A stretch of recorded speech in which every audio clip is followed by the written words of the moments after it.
Wagwan foodies, welcome back to Shari's Kitchen. So guys, let's talk about our 1K subscribers. I couldn't have done it without you guys, so thank you so much again. Alright, so today we'll be making some Jamaican fried red snapper. We're gonna make some festival too, probably in this video or another video. But right now, we're gonna make some fried red snapper, so stay tuned. So foodies, I have my clean fish here drying on some napkin to take out the excess moisture. I have two very large snapper fish because when I went to the market they only had some big ones, so I ended up getting two of them and have them cut it up in 3 pieces for me. So this container is a little too high, so I'm going to take them out and put them on the board and so we can start seasoning them. Alright, so we'll be using 3 ingredients to season our fish today. I have some salt, black pepper, and some Old Bay seasoning. Now we don't want to over season the fish, but you still want to add some nice flavors, I also have some fresh ingredients which we'll be using when frying.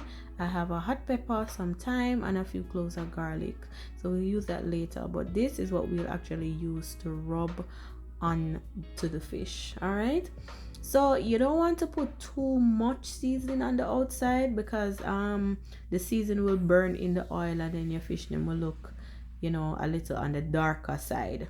But don't be afraid, go ahead and season it well, because fish doesn't take a long time to hold whatever you put onto it. So it's not like meat where you have to put it down to soak and marinate for hours. As soon as you season the fish, you can actually cook it right away. If you want to leave it for a minute, for a few minutes, 5 minutes, 10 minutes, that's okay as well. But season the fish properly, show it some love, And guys, these red snapper that I got, they were super big. I wish you could have seen them before they sliced them up. I don't want to tell you how much I paid for the 2 of them. But between the fact that it's Easter time and they were also heavy, let me tell you, they did not bypass on the price. But anyway, they're looking really meaty and nice, so I'm excited about that. So yeah, I'm just continuing to season every piece thoroughly, get into the slits, just to add some extra flavors. Make sure you rub into it. For all the persons that like fish head, make sure you season the fish head properly. I personally don't know how to eat the fish head, but I try sometimes. But open up the fish head, make sure you clean up your fish properly, of course. Season everywhere where your hand can reach. Take your time. Remember, there's still bone around, so just take your time and season. Okay?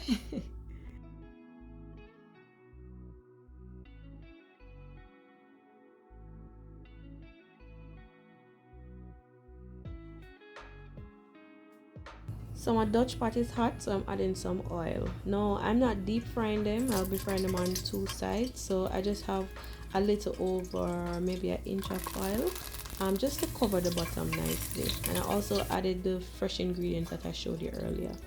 Now we're going to add our fishes now that the oil is hot.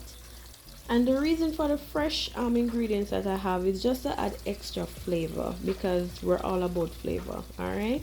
So as you see the thyme, I don't want them to get burnt because they burn really fast. So I'm just putting them on top of the fish, and as you see, I just put in my hot pepper. That's an extra load of flavor. Now you want to use a sturdy pepper because you don't want the pepper to burst in the oil. So make sure that the pepper that you use is firm and nice. Okay.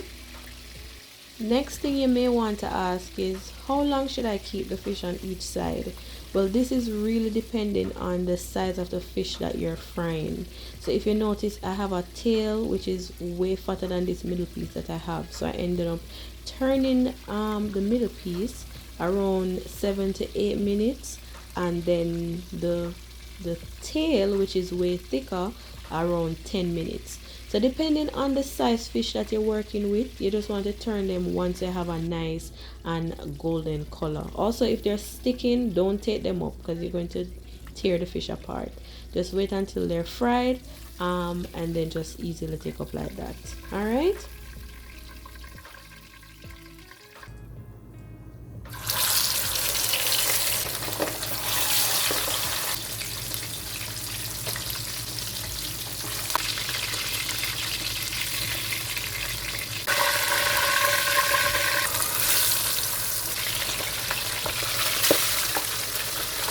So foodies, we're all done frying, and look at our red snapper. Gosh, they smell so good and they look so good.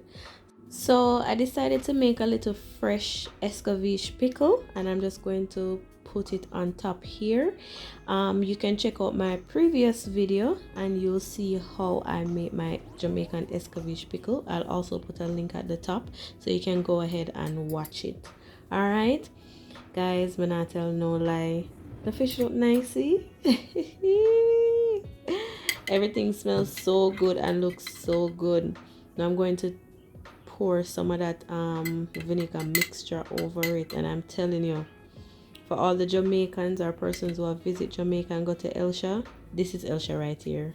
Thank you so much for watching that video, foodies. If you enjoyed it, don't forget to give it a thumbs up. Also, leave your thoughts in the comment section. I really love hearing from you guys. All right, also, if you haven't subscribed as yet, hit the subscribe button, and you see that little bell, click it too, so whenever I post a video, it will alert you. All right, you don't have to go searching for it, it will come to you. Anyways, happy Easter to you and your family. I will see you in my next video. Bye bye.